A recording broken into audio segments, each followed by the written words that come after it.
Hey, what's up guys? My name's Twitcher T-Scored, and today I'm bringing you guys a really awesome gameplay. What this is a solo 52 gun streak M4A1 MOAB playing 6v6 domination map Dome, and I believe this was the game directly after my 81-1 solo 69 gun streak MOAB, and I still think that's the best gameplay I've ever had. You guys might be thinking, just like that other gameplay, you guys might be thinking I'm a hacker, but in this game guys, I promise you guys, this was the second game that I played in this lobby. And it was just one of those lobbies where I joined into like a modded XP lobby. If you guys barely ever play Call of Duty, or if you've never been in like a modded XP lobby, it doesn't change the game at all. It doesn't mean that like I have unlimited health, or you know, I kill guys faster or anything like that. All it means is just that the amount of score and XP that you get is higher. So I'm not hacking in this game. You guys might be thinking like I was the one who was hacking the game. There was somebody else in the game who made it so that it was an XP lobby, and I really just wanted to point that out and get that out of the way because I don't want you guys to think I'm a hacker. This was a truly legitimate 52 gun streak, and I believe it's my third highest gun streak ever. I've also had that 69 gun streak, which was the game before this, and then I had a 58 gun streak as well, so this was my third highest gun streak, and I think that's pretty cool. The other two gun streaks were with the ACR, and so that means this is my highest gun streak with, you know, a gun different than the ACR. A 52 gun streak solo in 6v6 with the M4A1. I actually think that's really impressive, so hopefully you guys like this gameplay and find it entertaining to watch. I thought it was pretty awesome that I actually got 52 kills in one life using the M4A1. One thing that I also want to mention is that I think I get tagged by a recon drone later in the gameplay. I don't know how high of a kill streak I was on when I got tagged. I think I might have been already on like 35 or 40, so it was only really for like the last 10 kills, maybe even the last 5 kills, but it was towards the end of the gameplay, and if I hadn't gotten tagged, I think I probably would have been able to get a higher gun streak, because I died like way before the game ended, so if I hadn't gotten tagged by somebody's recon drone, I might have honestly been able to get like a 60 or 70 gun streak. These were the same enemies as my 69 gun streak the game before, so you know, obviously these guys were really bad. Between those two lives, I basically got, I don't even know, like 150 kills and then 2 deaths, so that's pretty insane. That just goes to show you how bad these two, how bad the enemies were in these two games. So I think that I got so lucky in this game. Like honestly guys, I've always talked about this before, but gameplays depend on the lobby that you're playing in. People can tell you all the time like, oh, I'm an amazing player, I have a 5 KD, I can get a MOAB against any players, and I can get a, you know, a triple MOAB against anybody, but basically all gameplays on YouTube come down to the lobby that you're playing in.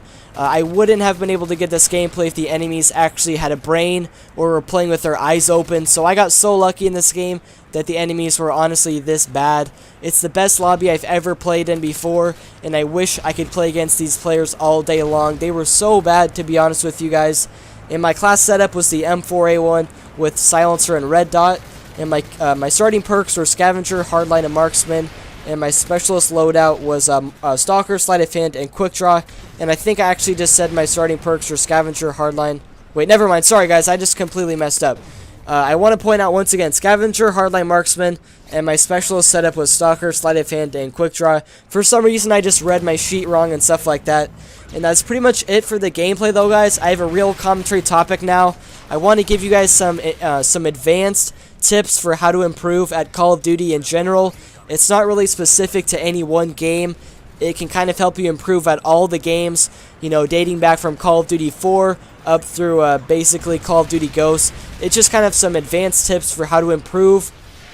I posted a video maybe a month or two ago of basic tips on how to improve, and that was over my SPAS 12 MOAB on Resistance, so those were like some just completely basic and general tips on how to get better and improve, and for today I have some more advanced tips. So basically guys, I feel like a lot of my advanced tips are like getting gaming equipment.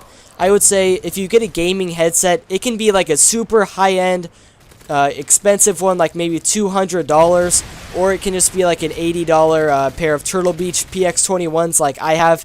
A gaming headset, guys, what it allows you to do is just, you know, it amplifies the sound of the game, so you can actually tell which direction sounds and explosions are coming from.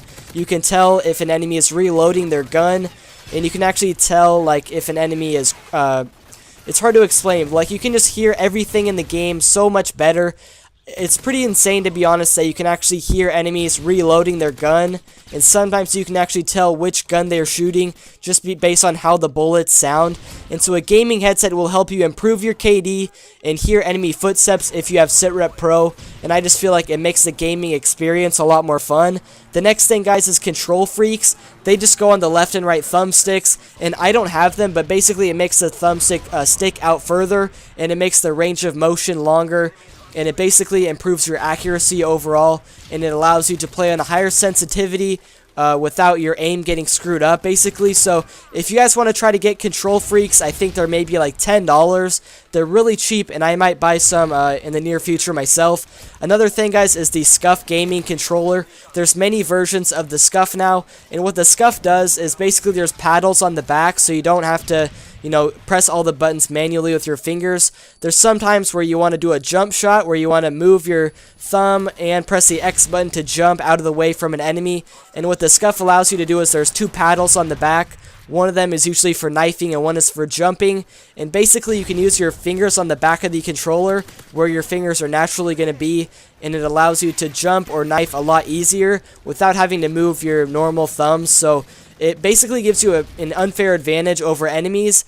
So basically you pay a little bit more money, you know, they're a couple $100 or maybe $100 for the cheap ones, and it gives you a definite advantage, and I can assure you guys it will help improve your KD overall, and it will make you a better player. I don't have a Scuff myself, but every single big YouTuber, they almost all play with a Scuff, and it makes them a lot better at the game, and I really want to get a Scuff myself. If I had a lot more money, I would definitely buy one.